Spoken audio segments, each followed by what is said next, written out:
Du vet hur det är med sådana som oss. Vi kan prata om andra. Vi kan förstå vad som pågår i huvudet på dem. Men när det kommer till oss själva hittar vi inte orden.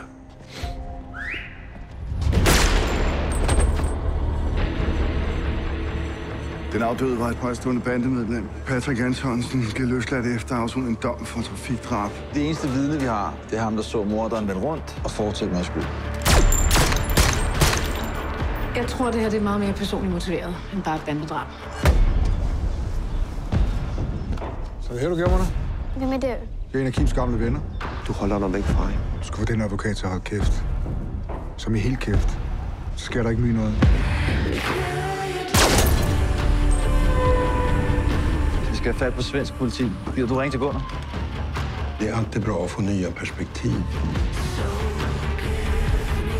Du er fan efterlyst for mord.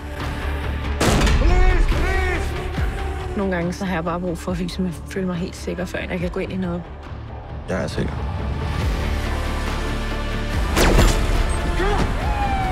Det hænger ikke sammen. For mig tyder det på, at nogen prøver at vildlede os. Så det, du siger til mig, det er, at vi skal starte ikke forfra med de 2 drab.